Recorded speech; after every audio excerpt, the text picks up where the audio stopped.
ئێوە چەند ڕۆژێکە لە ڕۆژاوای کوردستان هاتوونەتەوە دەمەوێت لەوێەوە دەست پێ بکەین پێمان بڵین ئایندەی ئەوێ چۆنە بینن. You know, when I visited Rojava, this was my second visit in the past year, I found the situation there similar to the situation that I found here in 1991. It's a situation where a population lives in relative stability but is deprived of essential services. And is controlled by a single party, in this case the PYD in Rojava. Of course, in Kurdistan, in Iraq, there were two parties, PUK and KDP. But otherwise, it is clear that the area has been neglected for a long time and is waiting for a better future where development can take place. Of course, there's oil in the north and wheat. And so much has to change, and hopefully the situation in Syria will improve so that also in Rojava people can develop themselves. باش کەواتە هاوکار لەگەڵ سەردانەکەی ئێوەیە کۆمەڵێک بارەگا سووتێنران هەندێک لە سەرکردەی حیزبەکانی ئەنا کەسە دەستگیر کران دۆخەکە بەرەو کوێ ڕابم شێوازە؟ Yeah, so I think on the political side in Rojava, many things will still have to develop and change. It is clear that at the moment the party that has military control over the area is not ceding political control or sharing political control with other parties that have been there for a very long time.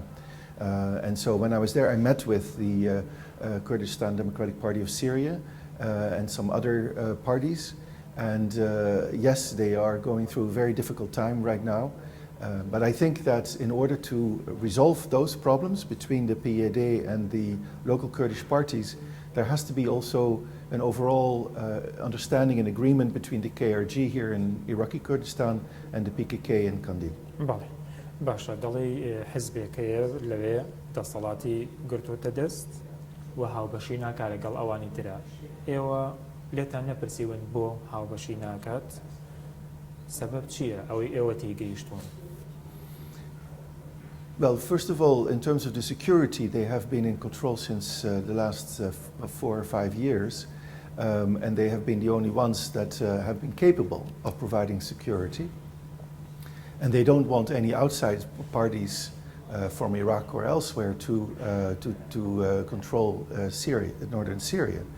But we also have we've discussed with them the importance of increasingly sharing not military control, but especially political control, because the fact of the matter is these are people who have been hardened in battle as guerrilla fighters, as Peshmerga in a way, in the fight against Turkey in the past, but they have not been particularly good at administering and governing people. That is not what they have learned to do.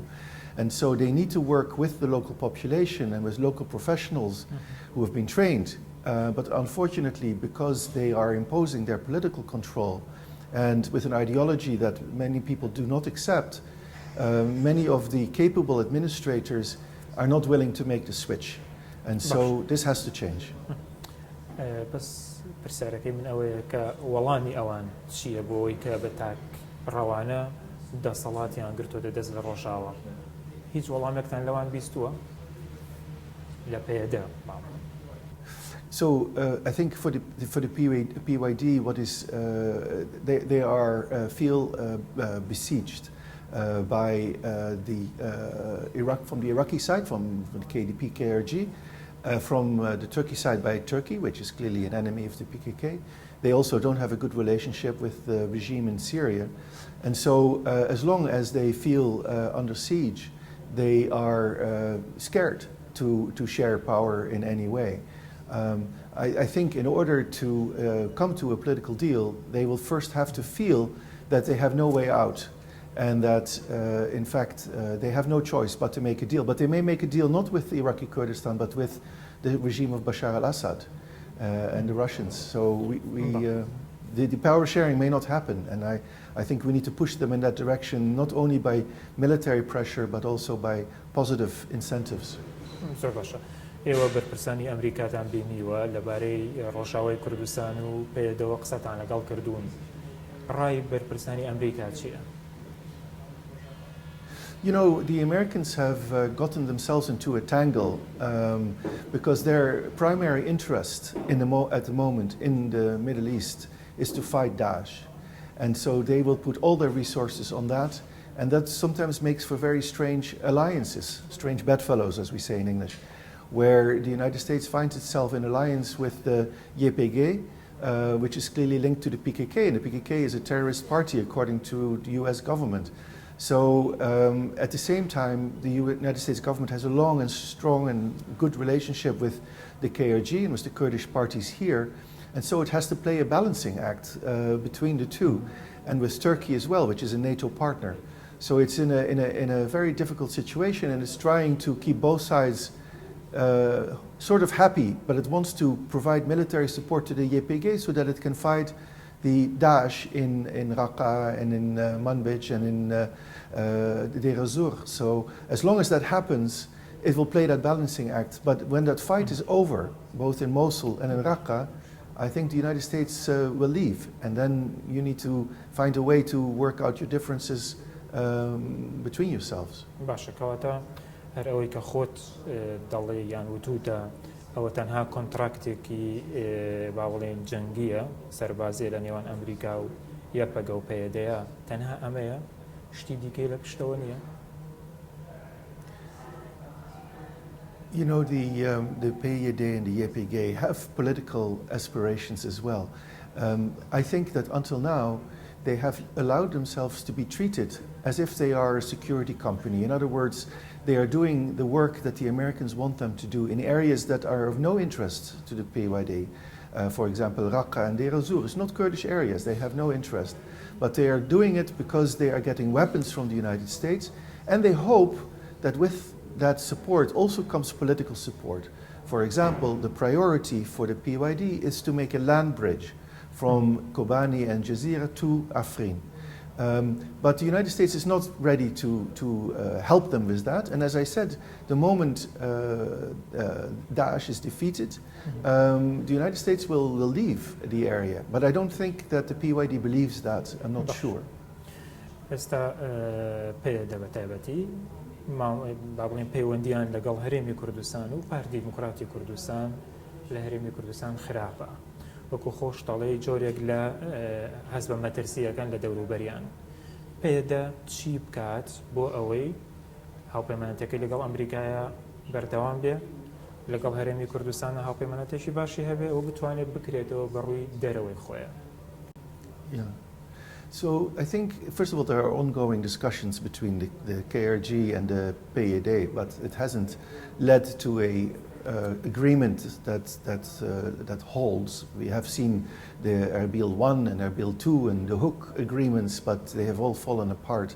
So we need to come to a more lasting agreement, and I'm afraid to say that at the moment the situation looks more like further polarization and not further agreement because of what is happening in Shengal.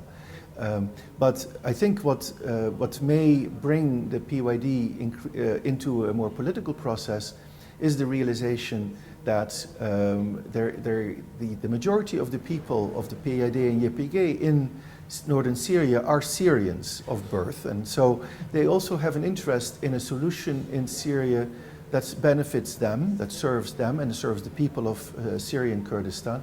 And that means they have to work with whatever peace process is going to happen in Syria, because in the end, it's all going to depend on what it will be in this new Syrian constitution.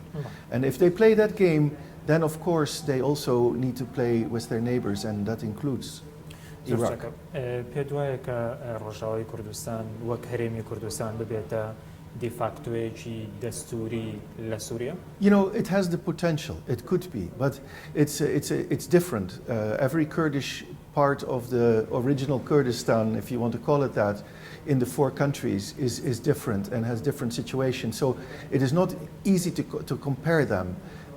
For one thing, geographically and topographically, Syrian Kurdistan doesn't have mountains. which means that you cannot fight an effective guerrilla fight in Syrian Kurdistan. In Iraqi Kurdistan, of course, for many years, Peshmerga were in the mountains and were able to use that. So I think the situation is more one in which the PYD will be forced to work with the stronger powers around it, especially the regime or whatever follows the regime afterward. زۆر باشە با هەر لە ڕێگەی پێدەوە بە سنووری ڕۆژاوی کوردستانە بینە باشووری کوردستان و بینە شەنگال بۆ چونتان چییە لەسەر ئەو ئاڵۆزەی کە لەم دوایە ڕوویدا لە نێوان پێشمەرگەی ڕۆژ و یە بەشە لە شەنگال. You know, the real I've come here for 26 years now, and so I've seen many changes, very many positive ones and also some negative ones. But what I also have seen is that by and large, this area has gone through times of prosperity and peace and building up the society, but it's also gone through crises. And of course, there was the PUK-KDP war in the 1990s. That was a bad time. And I think we now face a period where this could happen again if we're not careful. And the problem is now, in this case, is in a way worse than before, because we have a local conflict on the ground in Shengal between local actors, on which now has come a regional conflict between parties that are not from Iraq, such as the PKK, but also Turkey and Iran. So it's a regional conflict. And the Rojava Pesh. And in addition to that, the United States is involved. I can only say we're lucky that Russia hasn't been involved yet, or China. But this is becoming a very complicated and complex situation. To resolve it is going to require, I think, mediation by the United States, because it has good relations with both the YPG or the PKK and the KDP and the PUK. And we have to find, first of all, before anything, a way to de-escalate the tensions. And I think the only way to do that is to find a way to persuade the YPG to withdraw its commanders from Shingal and let the Yazidi fighters who are there, whether they belong to the YPG or to Haidar Shisho or any other militia, to stay and to be part of a joint security force under the KRG Ministry of Peshmerga Affairs and the Iraqi Ministry of Defense, because in the end Shingal is still in the disputed territories and it has joint authority. باش کەواتە دەبێت ئەمریکا بێت یاخود یان باڵێن هاتووە بەسمە بەشداری بکات یان حکوومەتی هەرێمی کوردستان بۆ خۆت هەنگاوێک بنێت لەم بارەیەوە. Well, the United States is involved. It has been mediating already between the YPG and the KDP and the KRG, as well as Turkey. And they want to make sure that Turkey does not send forces further into Iraq, and especially to Shingal. And I think until now they have succeeded in doing so. But the situation remains very sensitive. Turkey is alarmed about two particular developments. One is that the PKK is present in Shingal on the, close to the Turkish border and on the Syrian border there. And secondly, they are concerned that the PKK may be assisting Iran in creating a corridor from Iran all the way to the Mediterranean, and that the PKK plays an essential role in that. And that, I think, for Turkey is a red line, and they will seek to prevent militarily. And that's why it's important for the United States to find a security solution in Shingal. But I don't think the United States is going to solve the problem by itself by putting troops in place. It will have to work with the local Yazidi militias. ئێستا پێویستە کات تورکیا لەم بارەوە چی بکات؟ یعنی تۆ پێشتر تقریبا لە مەقالێکی خۆتە چەند ساڵێک لەمەوبەر وتوتە کە تورکیا دەبێت سوود لە سیاسەتی فەرق تەسوود وەربگرێت. یعنی ئێستاش دەبێت هەمان سیاست بگرێتە دەست؟ So I think what Turkey needs to do is, we're all waiting for the referendum to take place about the presidential system that Mr. Erdogan wants to create. I think until that time, the situation will remain extremely volatile because he is not going to make any attempts to talk to the PKK, for example. We have seen in the past peace negotiations between Turkey and the PKK. So it's possible, and we need to go back to that. And I think to solve some of the tensions here in the area, in the end, the solution does lie in new peace negotiations and a peace deal eventually between Turkey and the PKK. باشە مادەم هەر لە شنگالین دەمەوێت لەسەر ناوچە جێناکەوکەکان بە پێی دەستوری عێراق خەنتە پرسیارە لێ بکەم و لە 2010 دەڵێیت کە الحەمدولله ئیحساء لە عێراق تەئجیل کرا ئەمە ڕەخنەی زۆری بەرامبەر تۆ هێنایە پێشەوە لە بەرەوەی پێیانوا بوو ناتانەوێت کێشەی کورد لە عێراقا چارەسەر بێت ئێستا ڕەتان چێ لەم بارەیەوە So, in terms of the disputed areas, one thing has changed, but basically nothing has changed. The one thing that has changed is that after the arrival of Daesh, the Kurdish Peshmerga, be it from the KDP or the PUK, have fought back against Daesh in the disputed territories. Daesh never came into the Kurdish region. And so the Kurdish Peshmerga have fought in the disputed territories against Daesh and have been successful at the price of great sacrifices, as we all know, but also have gained quite a bit of territory, especially in the Nineveh Plain and in Kirkuk. And the problem is that the territorial gains have been in areas that are not exclusively Kurdish, but are mixed areas. And so, in the end, there has to be a political solution still about the status of these territories, or we set the stage for a next round of conflict between the local population, be they Arabs or Turkmens, and the Kurds. And so, because the thing is, even today, in these areas, to the extent that there is support among the Arab population for Daesh, it is also because people feel that the Kurds are taking their lands. And I know that there was Arabization under Saddam Hussein. I know that history very well. And so I know that Kurds were expelled from areas. But there are also areas in which there were no Kurds. And right now, these areas are now, in some of these places, these areas are being controlled by Kurds. And those areas are going to be disputed for a long time. And there has to be a political solution for that. It cannot be resolved unilaterally or militarily.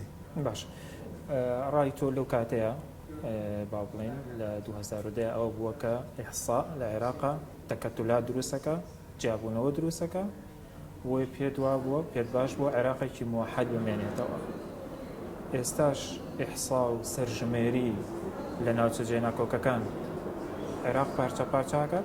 The issue about the census is very sensitive because there's two ways of resolving the situation in the disputed territories. One is by military force and another is by political agreement. The process in the constitution, and Article 140 of the Iraqi constitution, says that there has to be normalization, a census, and then a referendum. But it doesn't give any detail. It doesn't explain what form these things take. Now, a census is pretty straightforward because Iraq, of course, every 10 years used to have a census.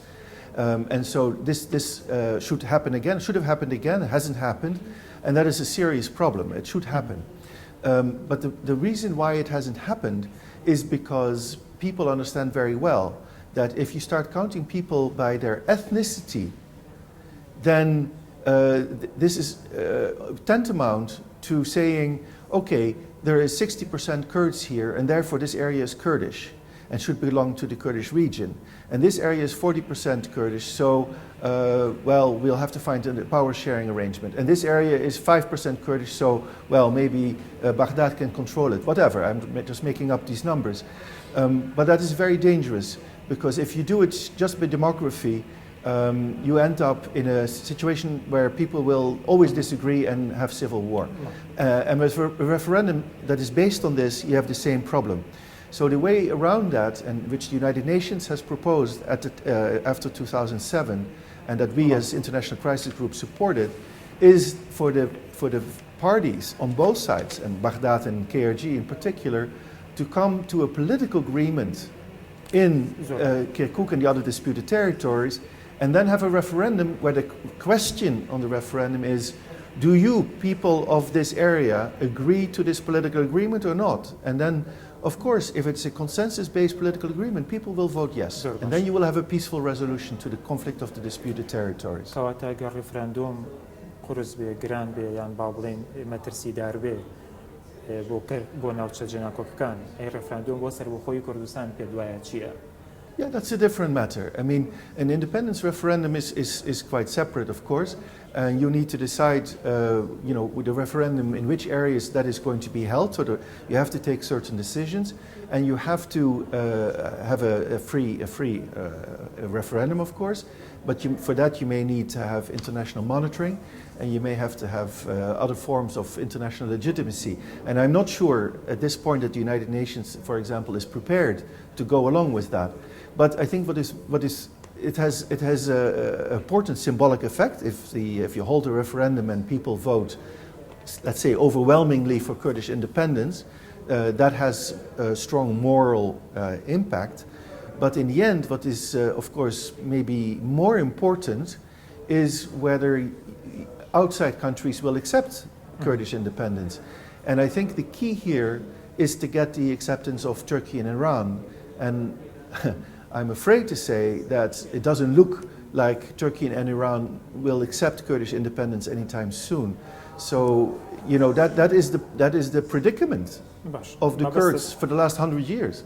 لە مانگی ئایاری 2015 لەبارەی سەربەخۆیی کوردستانەوە قسە دەکەیت و دەڵێ ئەگەری سەربەخۆیی ڕاستەقینە بۆ کوردستانی عێراق بەداخەوە دوورە. و هەروەها دەڵێ ڕەنگە ئەمە داوای بەرزانی بێ بۆ ڕیفراندۆم، یعنی داوای بەرزانی بۆ ڕیفراندۆم ڕوون بکاتەوە، تیا ئەڵێیت زیاتر مانۆڕێکە بۆ پتەوکردنی شەعبیەتە پاشکەوتووەکەی.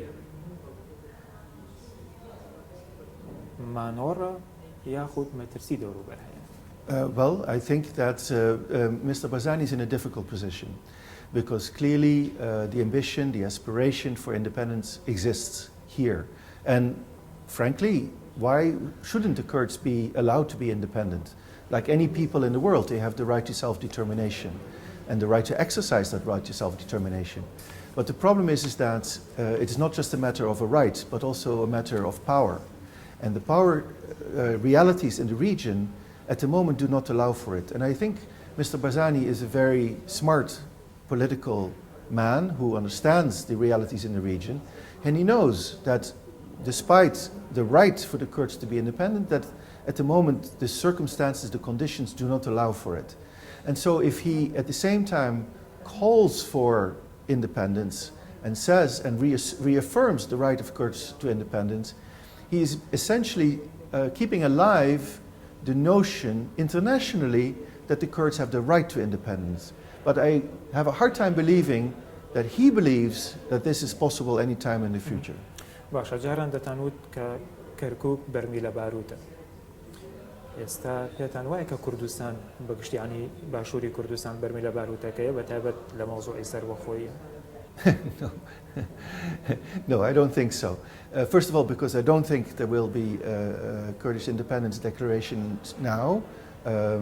I wish it were different, but I don't see it happen. It's not my wish, it is my analysis of the current situation.